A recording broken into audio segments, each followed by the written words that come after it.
Hello મિત્રો, કેમ છો બધા મજામાં ને?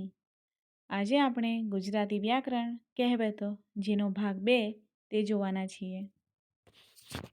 જો તમે ભાગ 1 ન જોયો હોય તો મારી YouTube ચેનલમાં જઈને જોઈ લેજો. 1. આવ ફાટે ત્યારે ઠીંગણું દેવું.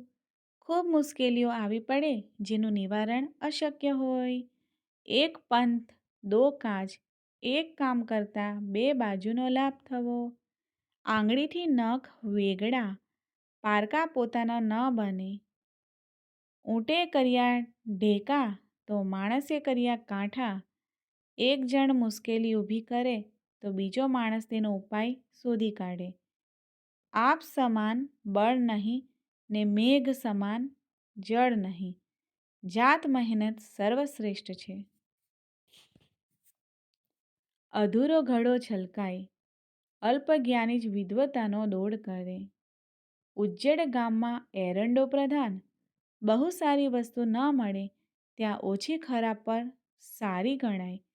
આડા લાકડે આડો વાદ, ખરાબ માણસો સાથે ખરાબ જ વર્તાવ હોવો ઘટે. અતિ લોભ તે પાયાનો મૂળ, સર્વ અનિષ્ટોનો મૂળ લોભ છે. એક મ્યાનમાં બે તલવાર ન રહી શકે, બંને સમર્થો એક જ સ્થાને ન રહી શકે. ઉજળું તેટલું દૂધ નહીં, બાહ્ય દેખાવથી તે આવવું નહીં. કજિયાનું મોં કાળું, કંકાસથી દૂર રહેવું સારું. કજિયાનું મૂળ હાંસી ને રોગનું મૂળ ખાંસી. મસ્કરીમાંથી કજિયાનો થાય તે ઉધરસમાંથી રોગ થાય. કાગનું બેસવું અને ડાળનું પડવું આકસ્મિક સંજોગોનું પરિણામ. ઉલમાંથી ચૂલમાં પડવું, મુશ્કેલી દૂર કરવા જતાં વધારે મોટી મુશ્કેલીમાં મુકાવું.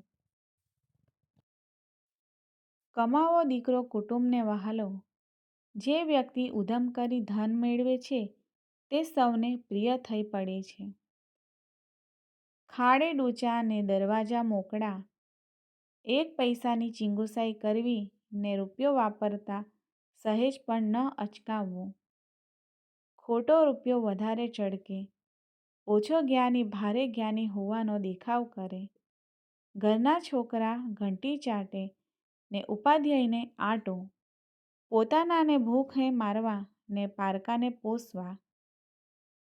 ઘાણીનો બળદ ઠેર ને ઠેર, પ્રગતિ કર્યા વિના હતા ત્યાં ને ત્યાં.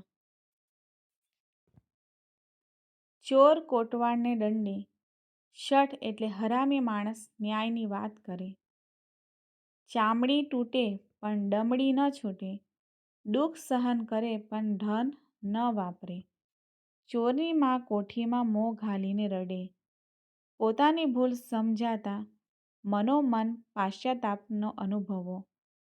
જાગ્યા ત્યાંથી સવાર, દોષ સમજાય કે તરત જ છોડવું. જે ગામે જવું નહીં તેની સી વાત, જે કામ ન કરવું તેની સી કથા.